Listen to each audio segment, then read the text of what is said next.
Have you considered creating a podcast for your photography business? You can definitely create brand awareness and build that know, like, and trust with your content on social media and definitely get some new clients from that. However, you also want to think of how you can maximize the time that you spend creating content so that you can then focus on the things that you want to do most, which is probably taking photos. In this episode, I want to show you how you can use a podcast for your photography business. I'm Yesenia, your video podcast and content creation coach, and this is Focus and Bloom Podcast.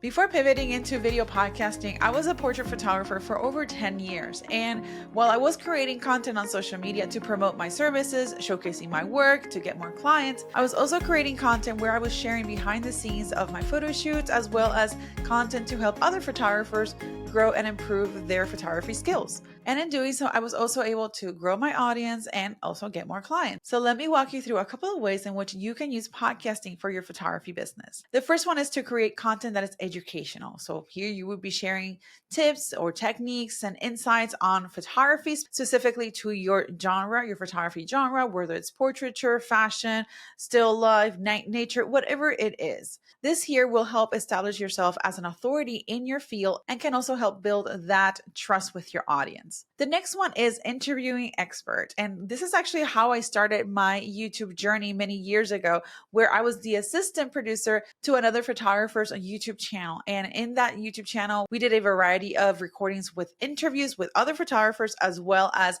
behind the scenes and tutorials on how to do this or that, mostly focused on portraiture. So when you invite other photographers or the other industry related professionals, you're not only sharing more value to your audience, but you're also expanding your network of photography contacts or industry professionals. The next one is behind the scenes. And this is one of my favorites because it's where you get a little bit more of an insight of how an image came to be, whether it is you're looking at the lighting or the setting design or the collaboration that took place in order to build or create that image. This is really helpful if you're interested in starting an educational side of your business. Maybe you've been a photographer for many years and you're ready to slightly pivot away from doing more shoots and then moving more towards the idea of creating educational content because maybe you want to do more coaching. Maybe you're considering in reaching out to brands for sponsorship deals. So there's a lot of benefits in creating this type of how-to behind the scene tutorial type of content that could definitely benefit your brand. The next one is a Q&A type of video. And this is where you reach out to your audience and ask them for questions that they might be having in relation to something for photography. Maybe how to build a portfolio for a wedding photographer, how to start getting new clients, how to charge more, how to actually come up with your prices. This type of content can also give you an insight as to what level is the skill of your audience, the photography audience that you have.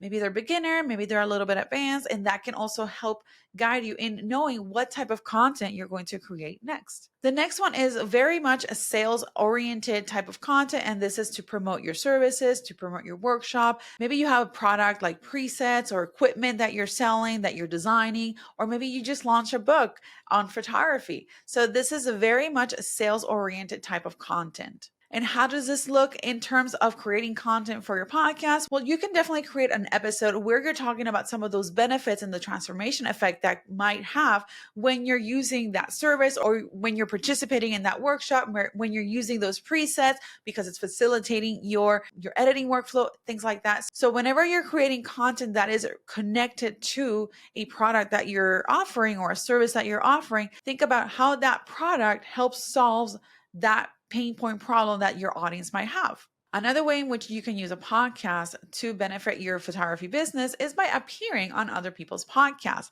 This way, you're not just offering additional value to that particular audience, but because this is type of cross marketing, you are exposing their audience to your content and vice versa, your audience to the other guests or the podcast audience. And this way you are expanding your network and you're expanding your audience or possibly getting new clients from that content. If you're a wedding photographer, maybe a destination wedding photographer, and you want to expand your brand, maybe you should look into other podcasts that talk about wedding or related to the wedding industry. And then maybe you can pitch yourself to become a guest and share your insights on a particular topic related to photography and weddings. As you come up with ideas to get ready to launch your photography podcast, you want to make sure that you know the role that your podcast is going to play in your business. Again, whether it is that you want to move into education within photography, maybe you want to reach out to brands, whatever the goal might be for your podcast, and make sure you know that and be clear with it, because that will help you in knowing what type of content you're going to be creating next and know how your content is going to be helping your audience and help solve those pinpoint problems. If you want to learn more about what it looks like to launch your podcast for your photography business, then check out the episodes that I'll be linking in the description. And I'll see you on the next one. Take care.